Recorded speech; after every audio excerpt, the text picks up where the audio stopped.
Hello friends, welcome to AVT சமையல். இன்னைக்கு நம்ம ஒரு சட்னி ரெசிபி பார்க்கலாம். இதுக்கு தேவையான பொருட்கள்: கடுகு, உளுத்தம் பருப்பு, காஞ்ச மிளகாய், உப்பு, புதினா, கொத்தமல்லி. இதுல உங்ககிட்ட கருவேப்பிலை இருந்தா கூட ஆட் பண்ணிக்கலாம். நான் இதுல 2 பெரிய வெங்காயம் எடுத்திருக்கேன். 4 மீடியம் சைஸ் தக்காளி எடுத்திருக்கேன். வெங்காயத்தோட சைஸ் பாத்தீங்கன்னா இந்த அளவுக்கு நான் எடுத்திருக்கேன்.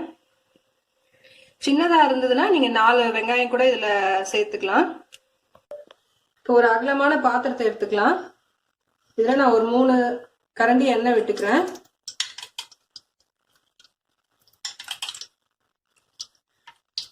ஸ்டவ் நான் நல்லெண்ணெய் ஊத்திருக்கேன்.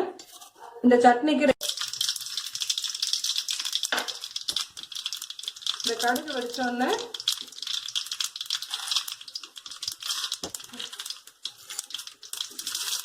ஒரு 3-4 ஸ்பூன் அளவுக்கு உளுத்தம் பருப்பு ஆட் பண்ணிக்கலாம்.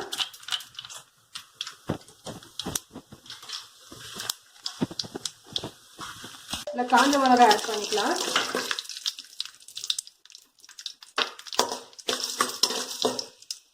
நம்ம கட் பண்ணி வச்சிருக்க வெங்காயத்தை ஆட் பண்ணிக்கலாம்.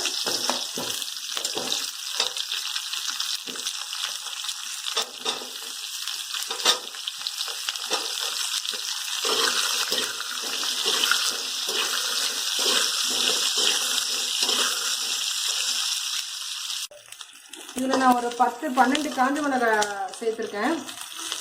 காரம் கம்மியாக வேணும்னா நீங்கள் கொஞ்சம் உங்கள் காரத்துக்கு ஏற்ற மாதிரி கம்மி பண்ணிக்கோங்க. வெங்காயம் நல்லா வதங்கிடுச்சு. இப்போ அரைஞ்சி வச்சிருக்க தக்காளியும் இதில் நம்ம சேர்த்துக்கலாம். இப்போ இந்த ஸ்டேஜில் நம்ம உப்பு சேர்த்துக்கிறோம். புதினாவை சேர்த்துக்கலாம். கொத்தமல்லி,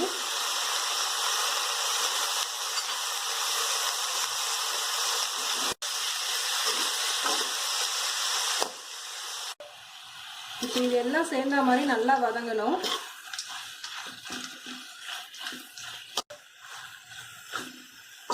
சட்னி இப்போ நல்லா வதங்கின ஸ்டேஜ்ல இருக்கு. இப்போ நல்லா வதங்கிடுச்சு. ஸ்டவ் ஆஃப் பண்ணிடலாம். இதை ஒரு தட்டில் கொட்டி நல்லா ஆற வச்சுக்குங்க. ஆற வச்சோடனே நம்ம அரைச்சி எடுத்துக்கலாம். இதை ஒரு மிக்ஸி ஜாரில் சேர்த்துக்கலாம்.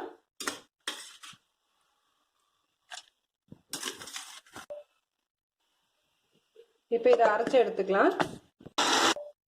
இதை இப்போ நம்ம அரைச்சாச்சு.